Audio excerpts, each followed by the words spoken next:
고전 유명한 문학 작품 중에서 우리가 빼놓지 않아야 할 것, 아마 그것은 셰익스피어의 로미오와 줄리엣이라고 하는 작품일 겁니다. 사랑의 이야기. 사실은 평범한데 그 작품이 그렇게 유명한 까닭이 있습니다. 왜 로미오와 줄리엣이 그렇게 유명할까요? 셰익스피어가 써서 아주 현란하고 정말 문학적인 가치가 높고, 그리고 굉장히 언어가 아주 보석 같죠. 그렇죠? 셰익스피어의 작품들마다. 그것도 이유가 되고요. 또 로미오와 줄리엣이 그렇게 유명한 까닭이 뭘까요? 어떤 이유 때문일까요? 김 집사님은 아마 아실 거예요. 로미오와 줄리엣이 그냥 평범하게 사랑할 수 있는 관계였나요? 아니에요. 사랑하기가 어려웠던 관계예요. 양쪽의 가문이 아주 사랑하기가 몹시 곤란했던 가문이에요. 로미오는 몬테규라고 하는 가문에 속해 있던 사람이고, 그 다음에 줄리엣은 캐플리스라고 하는 가문에 속해 있던 여자였어요. 처녀였어요.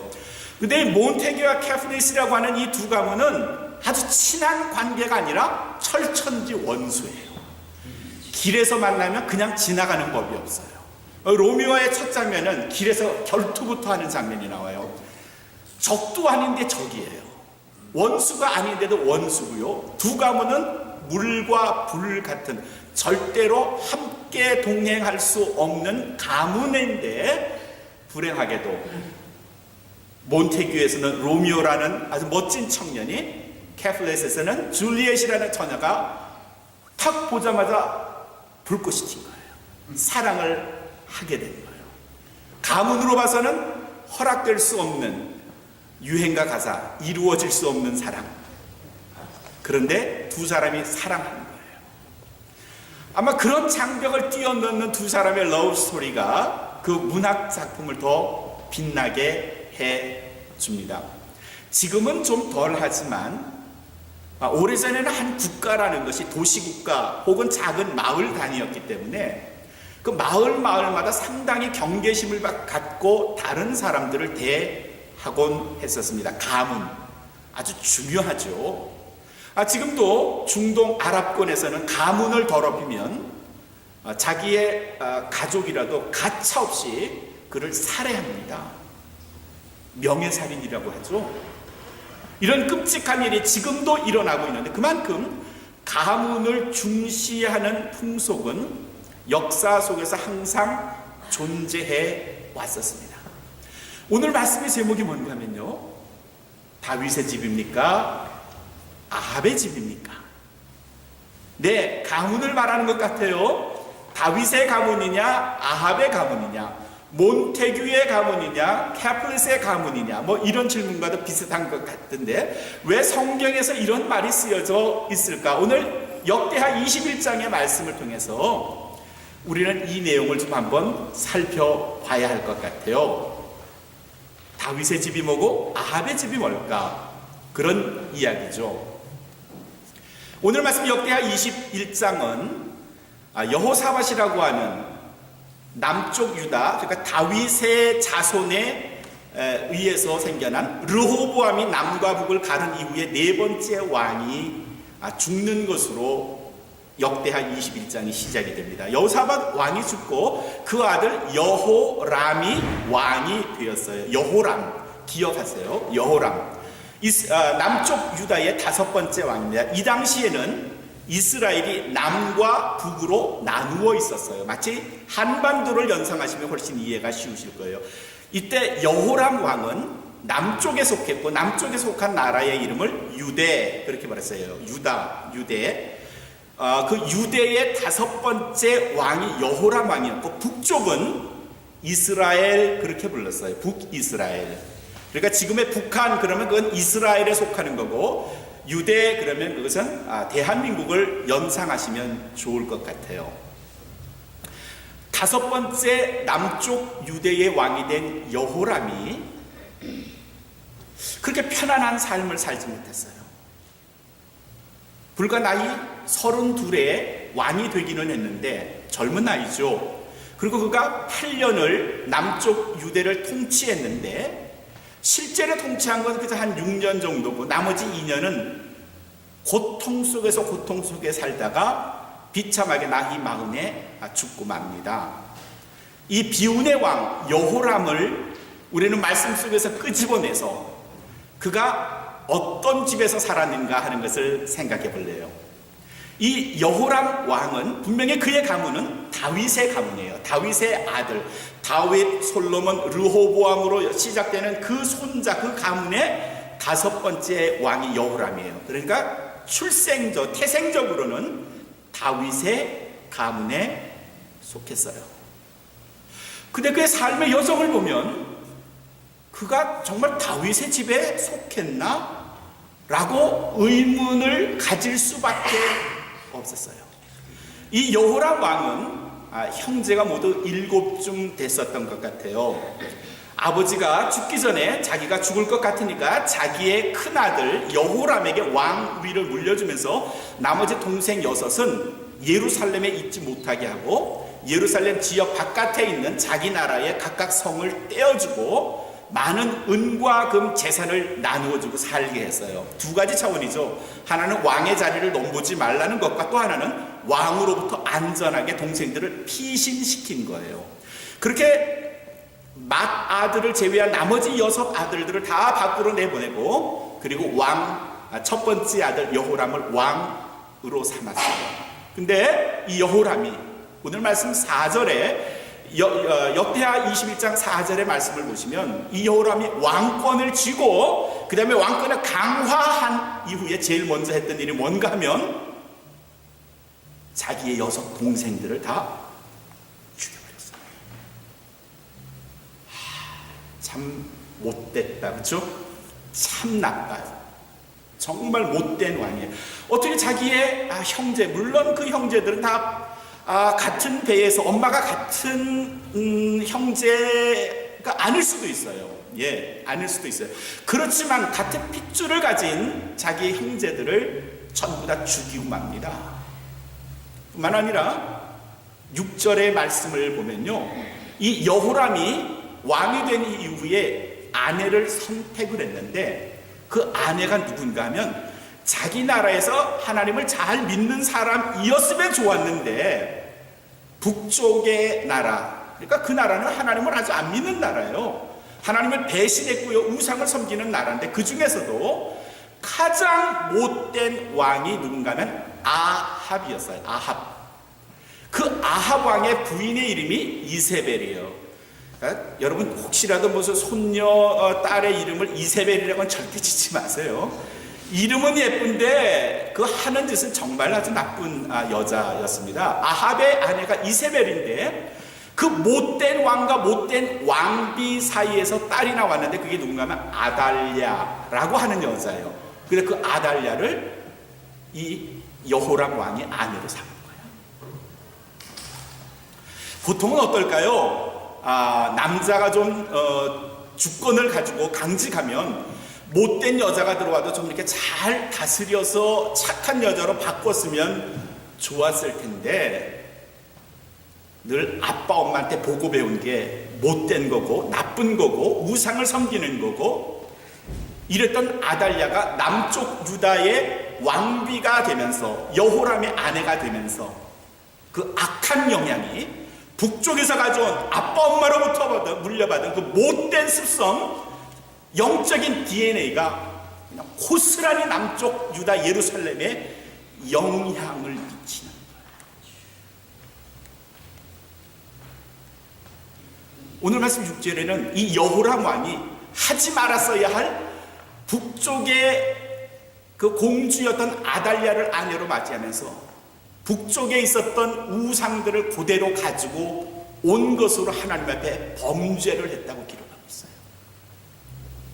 뿐만 아니라 오늘 11절의 말씀을 보시면은 11절에서는 이 아달랴 왕비와 여호람 왕이 예루살렘 곳곳에 산당을 만들어서 귀신을 섬기고 우상을 섬기는 산당을 만들어서 이스라엘 백성, 그 예루살렘 백성들로 미혹하게 하였다 그랬어요.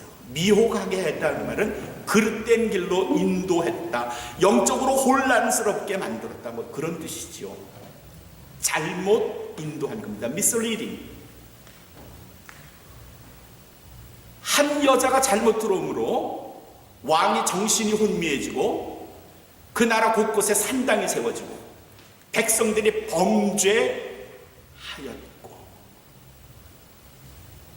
보다 못한 하나님께서, 오늘 말씀의 12절이죠. 하나님께서 선지자 엘리야를 여호람 왕에게 보내십니다. 그리고 그에게 하나님께서 보내신 말씀을 그에게 하죠.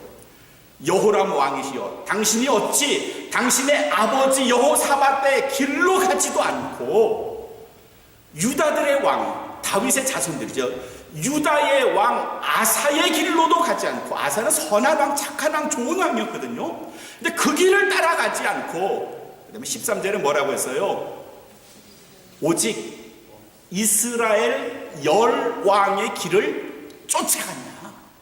이스라엘 열왕이라는 말은요, 북쪽 이스라엘을 말하는 거죠. 이 북쪽 이스라엘의 열왕들은 하나같이 형편없는 못된 왕, 나쁜 왕, 악한 왕들이었어요. 그들 하는 대로 쫓아가느냐. 그러면서 13절 중간에 아합의 집과 같이 하며, 아합의 집, 아합의 집 가문처럼 살았다는 말이죠. 누가? 여호람 왕이. 이 사람이 태생적으로는, 출생으로 보면, 가문으로 보면 어느 집에 속해요? 어느 집에 속해요? 다윗의 집에 속해요. 그렇죠? 다윗의 집이에요. 다윗의 아들이고요, 다윗의 손자고요, 르호보암의 자손이고요, 여호사밧 왕의, 좋은 왕의 아들임에도 불구하고 출생은 좋은데, 가문은 좋은데, 사는 모습은, 생각하는 모습은, 말하는 건, 행동하는 건 이스라엘 열왕이 했던 것처럼, 아합의 집 가문에 속한 사람처럼 살았다. 그 말이에요. 참 가슴 아픈 이야기죠. 가문은 좋은데, 좋은 가문에서 태어났는데 공부하고 세상 살아가고 친구 사귀는 방법이, 하루하루 일상을 보내는 방법이, 이거 동네 깡패 양아치보다도 못한 사는 삶을 사는 사람들도 있어요. 좋은 목사님의 가정에서, 장로님의 가정에서 태어났는데 그 좋은 신앙의 유전자를 받아서 살면 좋으련만 사는 모습이 거칠기가 말이 없고요, 정말 못되게 사는, 정말 형편없이 사는 사람들도 많은 거죠. 좋은 가문에서 태어났지만 사는 모습은 형편없이 사는 거죠. 다윗의 가문에서 태어났지만 사는 모습은 아합의 집 사람처럼 사는. 그게 누구냐? 여호람. 아합의 집, 그 집은 어떤 집인가? 이스라엘이 이렇게 남쪽과 북쪽으로 쪼개졌다고 했어요. 솔로몬 다음 세대부터. 그래서 남쪽에서는 르호보암이, 북쪽에서는 여로보암이 왕이 돼서 각각 나라를 다스렸어요. 나라가 분열된 겁니다. 삼팔선이 생긴 겁니다. 북쪽의 이스라엘은 209년 동안 쿠데타가 8번이 났어요. 심심하면 장군이, 비서가, 측근이, 장교가 그냥 막 총을 쏘고 암살하고 칼로 찌르고 창을 해서 쿠데타가 일어나서 왕조가 9번을 바뀌는 거예요. 209년 동안 19명의 왕이 생겨났어요. 그저 평균 한 11년, 12년 왕이 그렇게밖에 지기를 못할 만큼 왕위를 좌불안석이야. 누가 자기를 죽이지 않을까 해서. 그렇게 이스라엘이 209년 동안 나라를 지키다가 722년 아시리아라는 나라에서 멸망을 당했어요. 근데 남쪽의 유다는요, 단 한 번도 쿠데타가 없었어요. 끝까지 다윗의 자손이 왕권을 물려주고 물려받고 해서 345년 동안, 그러니까 북쪽의 이스라엘보다 적어도 한 130년 가까이 더 훨씬 길게 나라가 이어졌어요. 그것도 20명, 남쪽은 북쪽은 19명의 왕이 209년이지만 남쪽은요 20명의 왕이 345년을 다스렸어요. 그러니 남쪽의 왕들은 얼마나 편안하게 정치를 했을까요? 근데 한 왕이 죽은 다음에 성경은 그 왕에 대한 평가를 한 줄로 늘 평가를 하는데, 예를 들면 요아스 왕은 여호와 하나님이 보시기에 심히 좋았더라, 선하였더라, 저가 하나님 보시기에 참 착했더라, 이렇게 평가를 하는가 하면, 아합 왕은 저가 하나님 보시기에 심히 악한 왕이었더라 평가를 했어요. 한 왕이 죽으면 그의 일생이 누구의 눈에서? 하나님의 눈에서.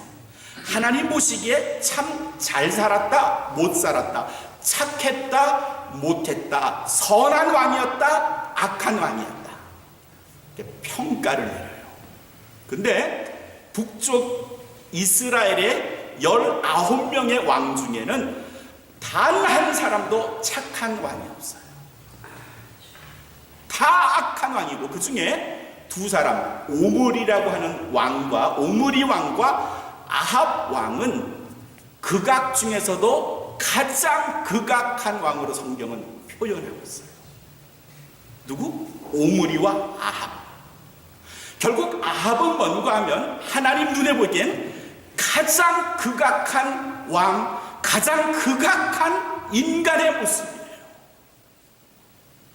근데 오늘 여호람 왕은 그 아합의 집 사람처럼 살았다. 태어나긴 어디서 태어났는데? 다윗의 집에서 태어났는데, 이 얼마나 불행한 일일까요? 얼마나 불행한 일일까요? 잘 태어났어요, 좋은 집에서. 근데 사는 삶의 방식이 동생들을 죽이고 우상을 섬기는 여자를 아내로 얻고 못된 짓 하다가 결국 비참하게 죽게 됩니다. 이렇게 하나님께서는 이 왕을 아주 못되게 하나님께서는 판정하시고, 너는 결국 너는 아합의 가문에 속했으니 여호람 왕 당신은 이런 하나님의 심판을 받게 될 것이다. 14절과 15절에 하나님의 심판이 이 여호람 왕에게 선포되는데, 14절에는요 내 백성과 내 아내와 내 아들과 내 아내들과 내 집 보물들 모두가 어떻게 된다? 재앙을 맞으리라 그랬어요. 재앙을. 근데 요 말씀만 해도 여호람 왕은 살았다 싶었을까요? 왜 괜찮았을까요? 요 말씀만 듣고 여호람 왕이 왜 한숨을 내셨을까요? 자기는 없거든. 요까지는 자기는 없어, 그렇죠? 내 백성과 내 아들과 내 아내들과 내 재물들이 다 재앙을 맞으리라. 감사해요. 나는 없네요. 근데 그 다음에 이어지는 15절 말씀에 근데 너는 어떻게 된다? 창자가 빠지는 중한 병에 걸릴 거래요. 여러분, 이 14절과 15절 엘리야 선지자가 선포한 이 예언이 어떻게 이루어졌는지가 역대하 21장 끝부분에 있어요. 그 다음 절부터 17, 18, 19, 20절까지가 이 예언이 실현되는 장면이 있는데, 하나님께서 저쪽에 블레셋 군대와 아라비아에 있는 군대를 격동케 하셨다고 그랬어요. 그들을 움직이신 거예요. 누가? 하나님께서. 그래서 예루살렘을 치신 거예요. 그 와중에 아내들 붙잡혀갔고요, 아들들 단 하나 막내 아들 여호아스라고 하는 아들만 남겨놓고 전부 다 죽었고요, 성 안에 있는 귀금속 보물들 전부 다 빼앗겼어요. 왜? 하나님께서 아합의 길로 들어섰던 여호람을 그냥 두실 리가 없는 거예요. 그 예언대로 하나님께서 치신 거예요. 자기가 소중하게 생각했던 걸 모조리 빼앗긴 거예요. 뿐만 아니라 19절 20절 말씀에 보면요, 이 여호람 왕도 마지막 2년을 남겨놓고 창자가 빠지는 중한 병에 걸렸는데, 그 2년 동안 차라리 죽이게 해줘, 날 좀 죽여줘 라고 고통스럽게 말할 만큼 병으로 인한 고통을 겪다가 죽게 되죠. 근데 그 마지막 19절 20절의 말씀을 보면요, 백성들이 이 왕을 전혀 동정하지도 않고요, 불쌍해하지도 않고요, 왕이 죽은 다음에는요, 사람이 죽으면 분향을 한답니다. 가서 분향을 하면서 조문을 하잖아요. 근데 여호람 왕이 죽으니까 분향도 하지 않아요. 슬피 울며 눈물도 흘려주지 않아요. 그리고 20절의 말씀을 보면요, 왕이 죽었으면 다윗 성에 있는 왕실의 묘지로 그를 모셔야 하는데, 그 다윗 성에 그냥 안장을 하긴 했는데, 매장을 하긴 했는데, 왕의 묘지에는 못 들어가요. 집어넣지 않은 거예요. 왜 그랬을까요? 장례를 치르면서 사람들이 생각한 거예요. 엘리사의 이야기 생각한 거예요. 죽은 여호람 왕이시여, 당신이 다윗의 가문은 맞지만 다윗의 사람처럼 살지 못하였고 아합 왕의 사람처럼 살았으니 당신은 죽은 다윗의 가문에 묻히지 못합니다. 그런 거죠.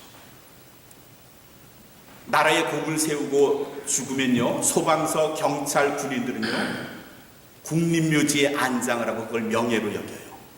저희 아버님도 돌아가시고 나서 나중에 국가보훈처에서 국립묘지로 모시라는 통보를 나중에 받고 몇 년 후에 국립묘지로 모셨어요. 그게 얼마나 아너고 굉장히 명예스럽고 자랑스러워요. 근데 같이 전투를 하고 죽었는데, 분명히 군인으로 죽었는데 국립묘지에 모시지 못했다. 이건 뭔가 문제가 있는 거예요. 여호람 왕이 분명 다윗의 가문임에도 불구하고 그가 왕의 묘지, 다윗의 묘지에 안장되지 못했다는 건 그의 일생이 여호와 보시기에 얼마나 악하였던가 하는 것을 단적으로 증명해 줍니다. 이게 여호람 왕 가문의 다를까요? 아니요. 22장, 역대하 22장을 보면 더 참담한 여호람 왕의 뒷이야기들이 기록이 되어 있는데, 막내 아들 여호아스가 유일하게 살아남아서 이 여호람 왕 자기 아버지가 죽은 다음에 왕권을 가지고 왕이 되긴 해요. 근데 이 여호아스 왕이 젊은 나이에 왕이 되고 불과 1년 만에 또 비참하게 죽습니다. 그걸 아달랴라고 하는 여호람 왕의 아내가 봐요. 자기의 남편도 비참하게 병으로 앓다 2년 앓다가 죽고요, 그리고 자기의 아들이 어린 나이에 왕이 돼서 나라를 다스리다가 그만 전쟁터에 그 아들마저 잃고 맙니다. 이 아달랴가 그 다음엔 뭘 했는지 아세요? 여호람 왕 자기의 친족이 아들들도 없고 하니까 손자만 몇 있었거든요. 근데 그 손자, 왕이 될 만한 손자들을 전부 다 할머니가 죽입니다. 할머니가 다 죽이고 그 다음에 무슨 일이 벌어졌어요? 자기가 왕이 돼요. 남쪽 유다에서 유일하게 20명의 왕 중에 유일하게 여왕이 한 사람이 있는데 바로 이 아달랴, 7번째 왕이 돼요. 그렇게 왕이 얻으면, 나라의 정권을 가지면 잘 살았을까요? No. 그 통에, 그 와중에 하나님께서 한 사람, 요시야라는 손자를 성전에서 숨겨놓고 기르다가 결국 그 요시야를 지지하는 이스라엘 남쪽 예루살렘 백성들에 의해서 이 아달랴 할머니 여왕도 비참하게 죽고 맙니다. 한 사람이 태생적으로 얻어진 귀한 복, 이 길 가지 않으니까, 다윗의 길로 가지 않으니까 결국 그들 모두는 비참한 하나님의 심판을 받는 거죠. 그게 아합의 집이에요. 그게 아합의 가문이에요. 그러면 다윗의 가문은 어떨까요? 다윗의 가문은 하나님께서 어떻게 평가하고 계실까요? 오늘 말씀 본문에는 없지만 21장 7절에 보시면 하나님께서 다윗의 가문을 이렇게 설명했어요. 여호와께서 다윗을 멸하기를 즐겨하지 아니하시는 이유가 있는데, 아니하심은 그 다음에 뭐라고 되는가 하면은 이전에 다윗으로 하여금 언약을 세우시고 그랬어요. 이전에 하나님께서 다윗으로 하여금 언약을 세우셨다 그랬어요. 그래서 다윗과 언약을 세우셔서 그 결과가 뭐냐? 그러므로 다윗과 그 자손에게 항상 무엇을 주신다? 등불을 주시기로 허하셨음이더라. 등불을 주셨다. 다윗과 그 자손에게 등불을 주셨다. 등불은 뭔가 하면요, 생명이에요. 생명을 주시겠다고 하신 거예요. 그럼 도대체 하나님이 다윗과 약속한 그 언약이 뭘까? 그 맹세가 뭘까요? 그걸 찾아보려면 성경을 쭉 앞으로 옮겨야 돼요. 다윗 시대까지 와야 돼요. 사무엘하 7장 16절에 하나님이 다윗에게 이렇게 약속하시는 장면이 나와요. 그때 다윗은 하나님께 서원을 했어요. 하나님, 제가 성전을 짓겠습니다. 성전을 짓게 허락하시옵소서. 나단 선지자가, 그 당시에 나단이라고 하는 선지자가 하나님의 말씀을 듣고 다윗에게 옵니다. 하나님께서 당신에게 이렇게 말씀하셨습니다. 당신이 성전을 짓기를 원하지만 성전은 당신이 안 지어도 됩니다. 당신의 아들로 하여금 솔로몬이 지을 겁니다. 그러나 당신의 마음을 너무 기뻐하신 하나님께서 당신에게 이렇게 약속을 하십니다 라고 말씀하시는 게 사무엘하 7장 16절 말씀이에요. 누가 찾으셨어요?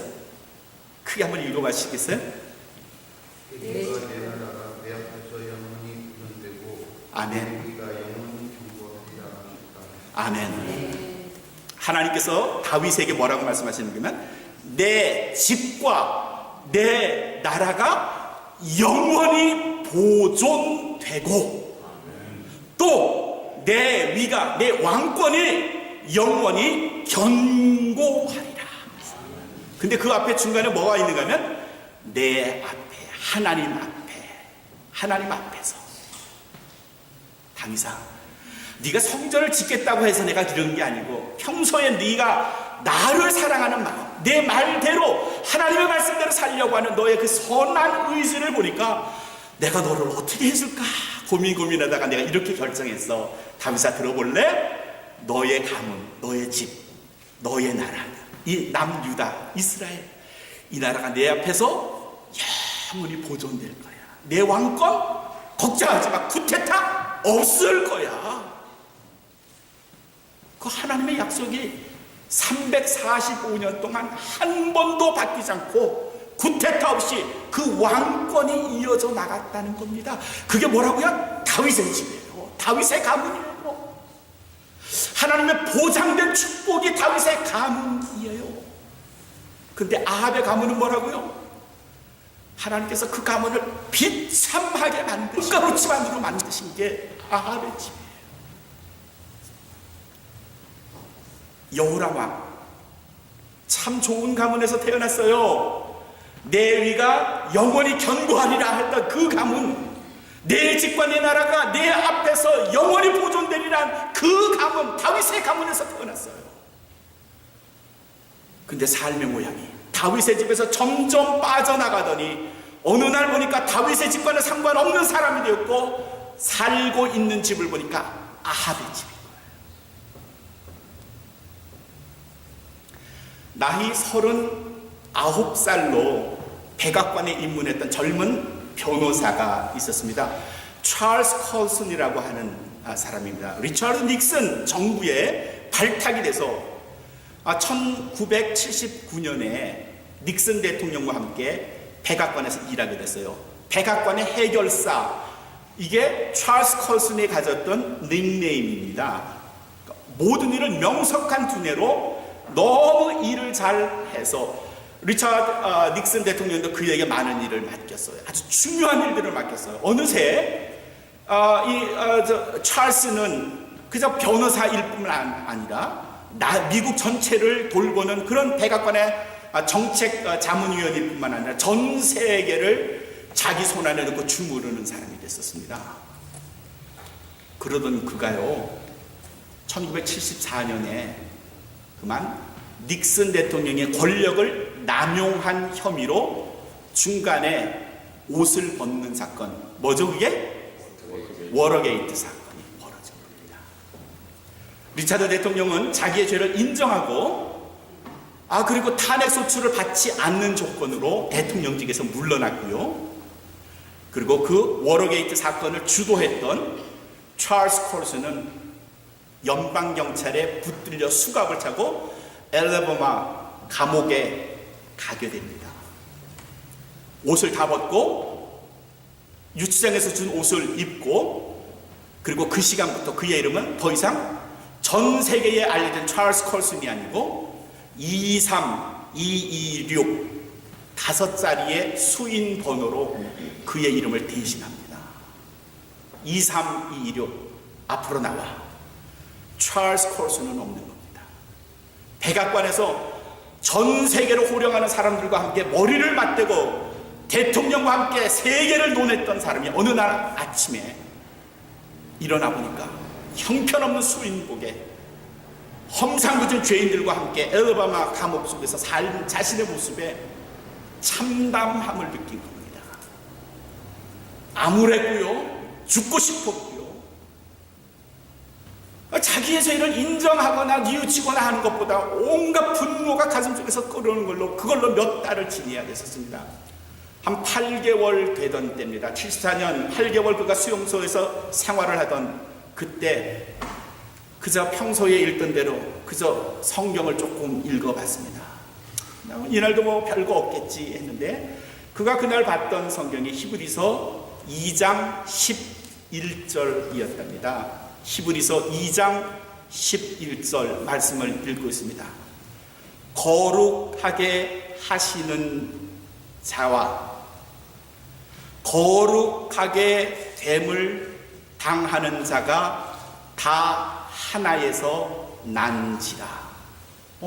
무슨 말이지? 거룩하게 하시는 자 누굴까요? 예수 그리스도예요. 우리를 거룩하게 만들어 주시는 자, 그리고 그 거룩하게 되는 자 누구예요? 우리들이에요. 찰스 콜슨 자기 자신이에요.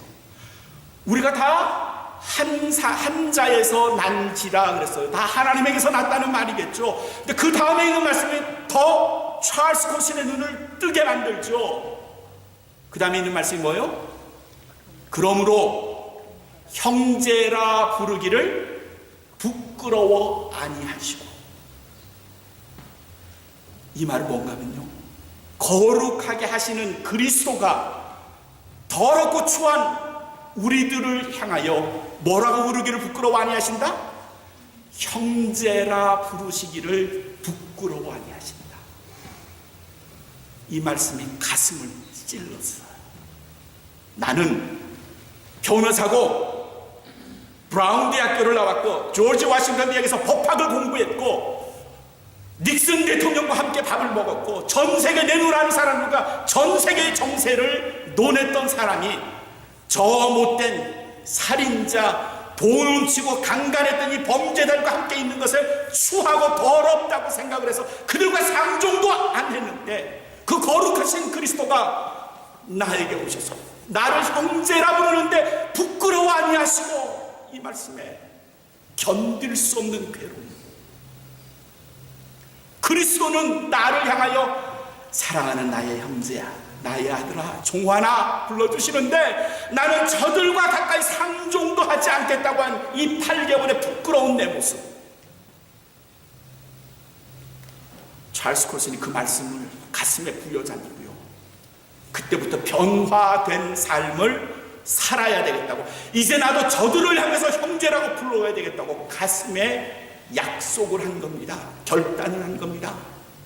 그리고 그가 시간을 걸려서 Prison Fellowship, 감옥소 선교회라는 것을 조직을 합니다. 그리고 사람들에게 다가섭니다. 이제까지 자신을 무시하고 거들떠보지 않았던 저 조지 콜슨이 어느 날부터 찰스 콜슨이 자기를 향하여 말을 걸어오고 뭔가 도울 일이 없느냐고 묻는 그에게 사람들이 의아해하죠. 그리고 점점 그들의 마음을 여는데 열심을 냅니다. 어느새 사람들의 상담사가 되어주고요, 법률 자문가가 되어주고요, 그 감옥에 있는 사람들에게 법적으로 도움을 줄 수 있는 대로 도와주는 겁니다. 그리고 그들에게 바이블, 성경을 함께 읽고 공부하는 성경 공부관을 열기 시작한 겁니다. 그게 프리즌 펠로우십입니다. 그가 그 이후에 감옥에서 나온 이후에 그 사업을 계속합니다. 그리고 그 사업을 평생 하다 돌아가셨고요, 88개국 나라에 프리즌 펠로우십을 설치했고요, 수십만 명의 자원봉사자들을 통해서 감옥에 gat힌 사람들에게 위안을 해주고 상담사가 되어주고 법률적인 자문을 주고요, 성경을 가르치고 그리스도가 여러분들을 형제라고 부르십니다라고 가르쳐주고 있죠. 찰스 콜슨, 다윗의 가문에서 태어난 사람입니다. 좋은 가문이고요, 브라운 대학교 나왔고요, 변호사고요, 백악관에서 일했고요. 근데 어느 날 아침 그는 아합의 길로 들어섰다는 걸 아는 겁니다. 거기서 일생을 끝냈다면 그는 참 불행한 사람이었는데, 히브리서 2장 11절의 말씀이 아합의 길로 들어선 자신을 꺼내어 다시 다윗의 집에 살게 해준 겁니다. 사랑하는 성도 여러분, 나는, 적어도 우리는 혹 아합의 집에서 태어났다고 하더라도 지금은 다윗의 가문에 살고 있어. 이건 정말 감사한 일이고요. 이렇게 여러분이 자신의 인생 지금의 상황을 평가하신다면 이건 정말 하나님의 축복인 줄로 믿습니다. 그러나 내 주변에, 내 가족 중에 아직도 태어났던 아합의 집, 그 가문을 벗어나지 못하고 산다면 빨리 경계를 넘어서 다윗의 집으로 오게 해야 합니다. 아합의 집은요, 멸망할 수밖에 없는 가문이고요, 다윗의 가문은요, 하나님께서 내 집과 내 나라가 영원히 보존되고 내 위가 견고하리라. 어디서? 내 앞에서. 그 가문, 약속의 가문이에요. 우리 모두의 가문이 하나님 편에 선, 하나님 앞에 있는 다윗의 가문인 것을 감사할 뿐 아니라, 여러분 절대로 이 가문을 떠나지 마시고 하나님 앞에서 보장해 주시는 약속과 축복을 받으시며 언젠가 하나님 앞에 가시는 모든 다윗의 사람, 하나님의 사람이 되시기를 주님의 이름으로 축원합니다.